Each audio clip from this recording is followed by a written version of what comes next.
Welcome to secret of சமையல். இன்னைக்கு நம்ம பார்க்க போகிறது ஒரு ரோட்டு கடை ஸ்டைலில் ஒரு காளான் மசாலா.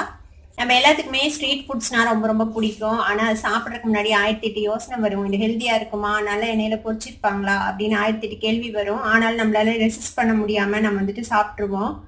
ஒன்ஸ் இன் வயல் சாப்பிட்டா ஒன்றும் தப்பு இல்லை. ஆனால் அதையே நம்ம வீட்டில் இன்னும் ஹெல்த்தியாக செய்ய முடிஞ்சால் இன்னும் எவ்வளோ நல்லா இருக்கும்ல. இன்னைக்கு நம்ம அதை தான் பண்ண போகிறோம். ரோட்டு கடை காளான் மசாலாவை இன்னைக்கு வீட்டையே நம்ம ஹெல்த்தியாக செய்ய போகிறோம். இந்த ரோட்டு கடை காளான் மசாலா எப்படி செய்யறது அப்படின்னு பார்க்கறதுக்கு முன்னாடி இந்த வீடியோ கீழே இருக்க சப்ஸ்கிரைப் பட்டனை மறக்காம பிரஸ் பண்ணுங்க. பக்கத்தில் இருக்கிற நோட்டிஃபிகேஷன் பெல்லையும் மறக்காம கிளிக் பண்ணிடுங்க. அப்பதான் என்னோட ஃபியூச்சர் நோட்டிஃபிகேஷன்ஸ் உங்களுக்கு உடனே வந்து சேரும். சரி வாங்க இப்போ இந்த டேஸ்டியான ரோட்டு கடை காளான் மசாலாவை ஹெல்த்தியா எப்படி செய்யலான்னு பார்க்கலாம். ஒரு பவுல் எடுத்துக்கோங்க. இதுல வந்துட்டு நம்ம மஷ்ரூம், இது வந்துட்டு ஒரு 100 grams ஆஃப் மஷ்ரூம் இந்த மாதிரி பொடி பொடியா நறுக்கி வச்சிருக்கேன். ஆக்சுவலா இந்த ரோட்டு கடை காளான் மசாலால வந்துட்டு அவங்க மஷ்ரூம் ஆட் பண்ணுவாங்களா அப்படின்னு எனக்கு தெரியல. சாப்பிட்டு பார்த்தோம்னா அதுல மஷ்ரூம் இருக்கிற மாதிரியே தெரியாது, வெறும் முட்டைக்கோஸ் மட்டும்தான் தெரியும். நாம வந்துட்டு ஒரு ஹெல்தி ஆப்ஷனுக்காக நம்ம வந்துட்டு மஷ்ரூமை ஆட் பண்ணலாம். அவங்கள சொல்லியும் தப்பு இல்லை. மஷ்ரூம் விற்கிற விலைக்கு மஷ்ரூம் போட்டாங்கன்னா அவங்களுக்கு எப்படி கட்டுப்படி ஆகும்? அவங்க விற்கிற விலைக்கு வந்து அது கண்டிப்பாக கட்டுப்படி ஆகாது. அதனால அவங்க மஷ்ரூம் ரொம்ப கம்மியாக ஆட் பண்ணுவாங்களா இருக்கும். இப்போ நம்ம ஒரு 100 grams ஆஃப் மஷ்ரூம் ஆட் பண்ணிருக்கோம். இந்த மாதிரி க்ளீன் பண்ணிட்டு நல்லா பொடி பொடியாக வெட்டிக்கோங்க. இந்த மாதிரி சின்ன சைஸாக வெட்டிக்கோங்க. இப்போ இது கூட ஒரு கப் அளவுக்கு நான் முட்டைக்கோஸ் ஆட் பண்ணுறேன். முட்டைக்கோசையும் இந்த மாதிரி நல்லா பொடி பொடியாக நறுக்கி வச்சுக்கோங்க.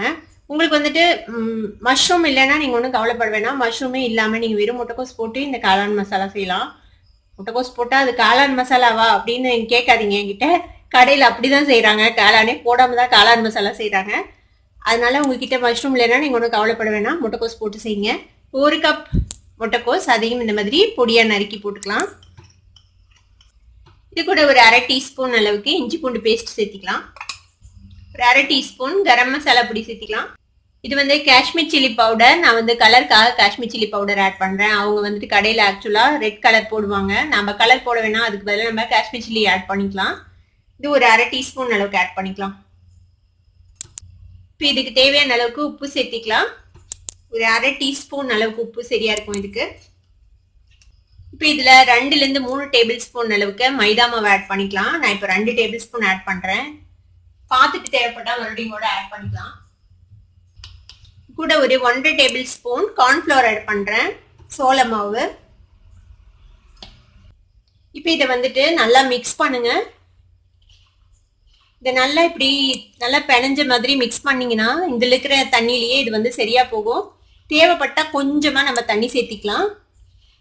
நிறைய தண்ணி சேர்த்திடக்கூடாது, ரொம்ப தண்ணியா ஆயிடக்கூடாது. இது திக்கா தான் இருக்கணும் இந்த பேட்டர்.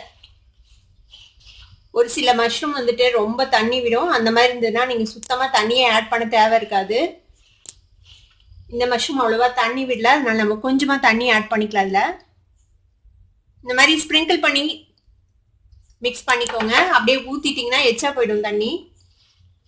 தண்ணி ரொம்ப எச்சா போயிட்டாலும் ஒன்றும் கவலைப்பட வேணாம். கொஞ்சமா கார்ன்ஃபிளவரோ இல்லைன்னா மைதா மாவோ நீங்க ஆட் பண்ணிக்கலாம். இது கூட கடையில பாத்தீங்கன்னா உங்களுக்கு வெஜிடபிள்ஸை விட வெறும் மாவு தான் தெரியும். நம்ம வீட்டுல செய்யும் போது நம்ம வெஜிடபிள்ஸ் நிறைய போட்டு கொஞ்சம் ஹெல்த்தியா செய்யலாம். முட்டைக்கோசும் நல்லது, உங்களுக்கு காளானுமே ரொம்ப நல்லது. அதனால நம்ம வெஜிடபிள்ஸ் கொஞ்சம் அதிகமா இருக்கிற மாதிரி பாத்துக்கலாம், மாவு கொஞ்சம் கம்மியா இருக்கிற மாதிரி. இங்க பாருங்க, இந்த மாதிரி இது ஒன்று சேர்ந்து வரணும். இந்த மாதிரி மிக்ஸ் பண்ணிக்கலாம். பாருங்க, நம்ம ரொம்ப கம்மியா தான் தண்ணி தெளிச்சோம். நீங்க இதை மட்டும் கவனமா பாத்துக்கோங்க. உங்களுக்கு மஷ்ரூம் வந்துட்டு தண்ணி விடும் அப்படிங்கிற மாதிரி இருந்தா நீங்க தண்ணியை ஆட் பண்ணாதீங்க. ஃபர்ஸ்ட் நல்லா மிக்ஸ் பண்ணி பாருங்க. அதுக்கப்புறம் தேவைப்பட்டா லேசா தண்ணி தெளிச்சு இந்த மாதிரி இந்த கன்சிஸ்டன்சிக்கே நீங்க வந்து மாவு ரெடி பண்ணிக்கோங்க, இந்த வெஜிடபிள் மிக்சரை.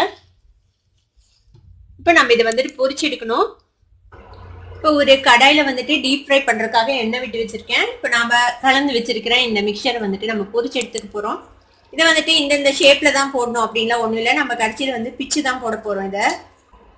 அதனால உங்களுக்கு கையில எப்படி எந்த மாதிரி வருதோ அந்த மாதிரி நீங்க போட்டுக்கலாம்.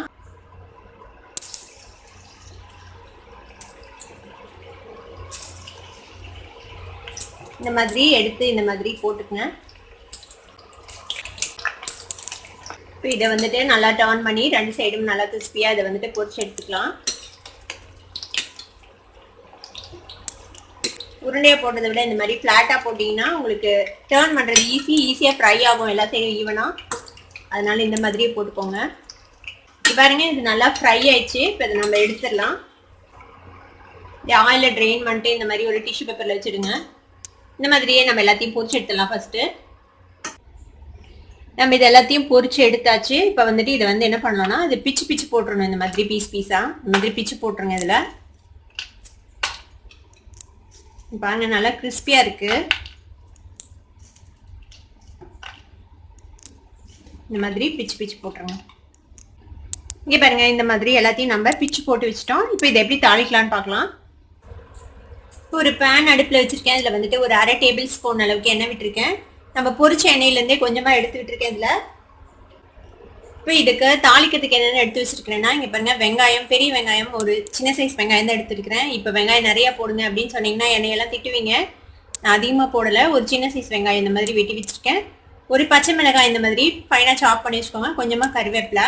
இப்போ எண்ணெய் சூடாயிடுச்சு. இப்போ இதில் வந்துட்டு இந்த வெங்காயம், பச்சை மிளகாய், கருவேப்பிலை 3 போட்டுடலாம். இது ஓரளவுக்கு வதக்கிக்கலாம் வெங்காயத்தை. பாருங்க வெங்காயம் ஓரளவுக்கு வதங்கிச்சு. இப்போ இதில் வந்துட்டு ஒரு 1/4 டீஸ்பூன் அளவுக்கு இஞ்சி பூண்டு பேஸ்ட் போட்டுக்கலாம். இதையும் வதக்கி விட்டுங்க. இதோட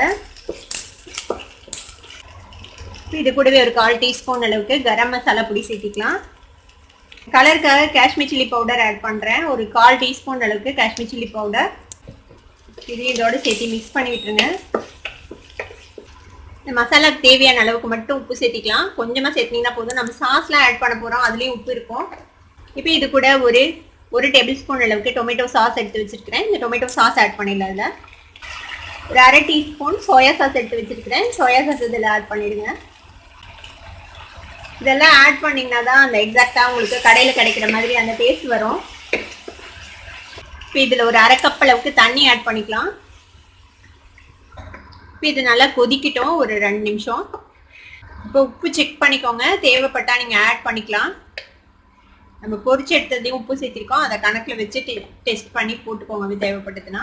இப்போ இது வந்துட்டு ஒரு 1/2 டீஸ்பூன் அளவுக்கு கார்ன்ஃப்ளவர் வந்துட்டு தண்ணி விட்டு கரைச்சி வச்சுருக்கேன்.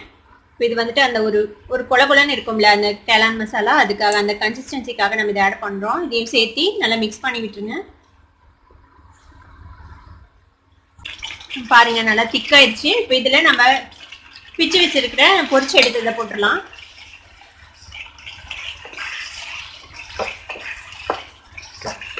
இதை நல்லா மிக்ஸ் பண்ணி ஒரு 2-3 நிமிஷம் இப்படியே வேக விடுங்க.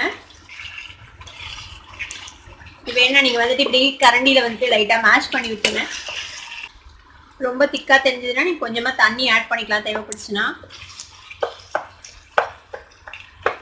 பாருங்க நம்மளோட ரோட்டு கடை காளான் மசாலா இப்போ ரெடி ஆயிடுச்சு. இப்போ இதுக்கு மேலே நம்ம கொஞ்சமாக வெங்காயம் ஸ்ப்ரிங்கிள் பண்ணிடலாம்.